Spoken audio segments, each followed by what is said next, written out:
시계가 다시 움직이기까지. 아들이 결혼한 날 나는 오래된 시계를 멈췄다. 시간이 더 빨리 가는 것이 두려웠기 때문이다. 며느리는 단정했고 말수가 적었다. 처음 인사를 나눌 때 눈을 오래 마주치지 않던 모습이 아직도 기억난다. 그땐 그것이 예의인 줄 알았다. 결혼 후 몇 해는 평범했다. 주말이면 아들은 잠깐 들렀고 며느리는 늘 과일 상자를 들고 왔다. 말은 많지 않았지만 손은 부지런했다. 나는 그걸 요즘 젊은 사람들의 방식이라 여겼다. 내 시대와 다르다는 이유로 판단하지 않으려 애썼다. 문제는 어느 겨울 저녁에 시작됐다. 며느리가 집에 두고 간 휴대폰이 울렸다. 화면에 뜬 이름은 처음 보는 남자였다. 받지 않으려다 반복되는 진동에 그만 화면을 내려다봤다. 짧은 문장이 떠 있었다. 오늘은 당신 얼굴이 계속 떠올랐어요.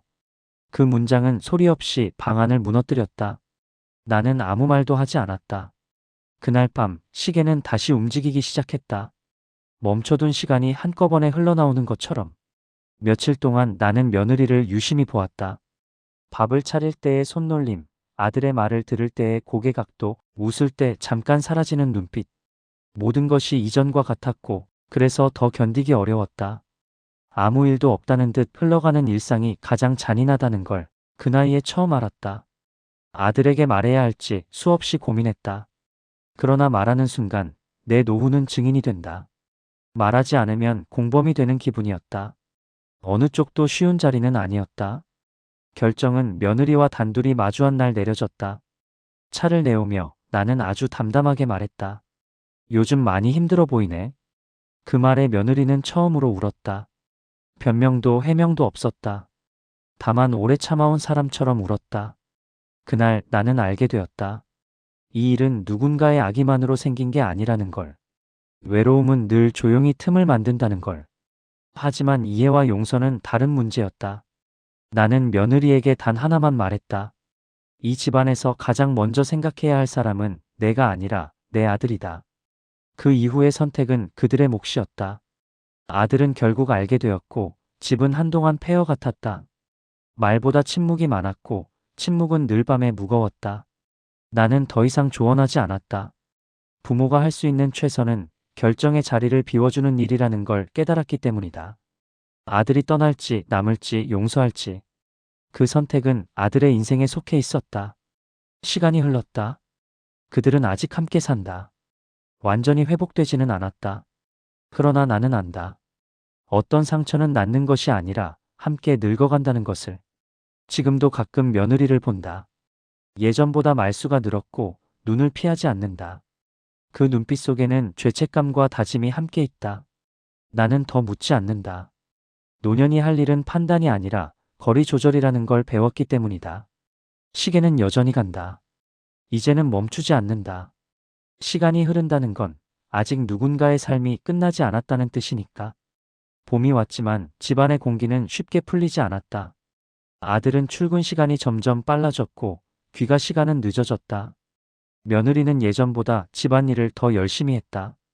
마치 손을 움직이면 마음의 빚이 조금은 줄어들 것처럼. 나는 그 둘을 일부러 마주치지 않게 했다. 부엌에 불이 켜져 있으면 방에 머물렀고 거실에서 대화 소리가 나면 텔레비전을 켰다. 침묵은 비겁함이 아니라 노년의 방어라는 걸 그때는 스스로에게 계속 설명해야 했다. 어느 날 아들이 술에 취해 들어왔다. 현관에서 신발을 벗다 말고 주저앉아 울었다. 나는 아무 말도 하지 않고 옆에 앉았다. 부모가 할 수 있는 위로는 말이 아니라 자리를 지키는 것이라는 걸 오래전에 배웠기 때문이다. 엄마, 나 모르겠어. 그 한 문장이 전부였다. 배신보다 더 무서운 건 판단할 힘이 사라지는 순간이라는 걸 그제야 알았다. 며느리는 그날 이후 변했다. 외출을 줄였고 사람을 피했다. 눈빛은 늘 낮게 깔려 있었고 웃음은 조심스러웠다. 나는 그녀를 감시하지도 감싸지도 않았다. 다만 한 가지는 분명히 했다.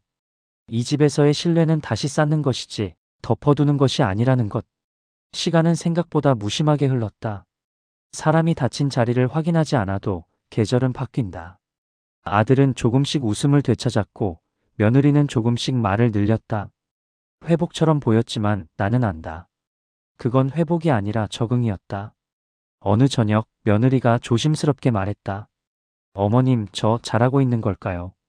그 질문에는 용서를 구하는 마음도 떠날 준비도 함께 담겨 있었다. 나는 잠시 생각하다가 이렇게 답했다.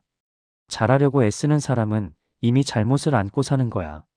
그 말이 위로였는지 짐이었는지는 지금도 모르겠다. 아들은 결국 남기로 했다. 사랑 때문인지 두려움 때문인지 책임 때문인지는 묻지 않았다.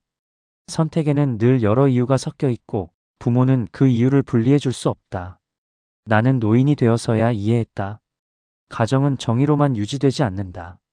때로는 불완전한 선택 위에 얹힌 인내로 버틴다. 지금도 가끔 며느리는 내 손을 오래 잡는다.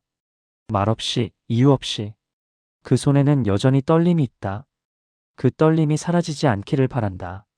잊어버린 사람보다 기억하는 사람이 덜 잔인하기 때문이다. 아들은 예전보다 부모에게 더 자주 안부를 묻는다. 그 안부 속에는 미안함과 다짐이 함께 있다. 나는 그걸 충분히 받는다. 노년에는 받는 법을 아는 것도 중요한 덕목이 된다. 이 집은 여전히 완전하지 않다. 하지만 나는 이제 안다. 완전한 가정은 존재하지 않는다. 다만 무너지지 않으려는 사람들이 있을 뿐이다. 시계는 여전히 간다. 이제 나는 시간을 멈추지 않는다. 상처를 안고도 시간이 흐른다는 사실을 받아들이는 것이 노년이 배운 가장 큰 용서이기 때문이다. 몇 해가 더 흘렀다. 사람의 마음이 달라지는 데에는 달력보다 생활이 필요하다는 걸 그 시간 동안 배웠다. 아들은 예전보다 집에 일찍 들어왔다. 큰 대화는 없었지만 식탁에 앉는 횟수가 늘었다. 며느리는 말 대신 행동으로 시간을 보냈다. 과하지도 조급하지도 않게. 매일 같은 시간에 밥을 하고 같은 자리에서 기다렸다. 나는 어느 순간부터 그 둘의 사이를 계산하지 않게 되었다. 얼마나 회복됐는지, 얼마나 참는지 묻지 않았다. 노년이 되면 알게 된다. 사람 사이의 진짜 변화는 확인하지 않을 때 더 오래 간다는 것을. 어느 봄날 며느리가 웃으며 말했다. 어머님, 오늘 꽃이 참 예쁘네요. 그 말은 특별하지 않았다. 하지만 나는 그날 처음으로 그녀의 웃음에 그늘이 덜해졌다는 것을 느꼈다. 아들은 그날 나에게 말했다. 엄마, 요즘은 집이 집 같아. 그 말이면 충분했다. 용서했는지 완전히 잊었는지는 중요하지 않았다. 다시 살아가고 있다는 사실만으로도 나는 이제 안다. 행복은 모든 상처가 사라진 상태가 아니다. 상처를 안고도 서로를 해치지 않는 방법을 익힌 상태다. 며느리는 더 이상 고개를 숙이지 않는다. 대신 눈을 마주친다. 아들은 더 이상 흔들리지 않는다. 대신 선택한 자리에 오래 선다. 나는 늙었고 그래서 다행이다.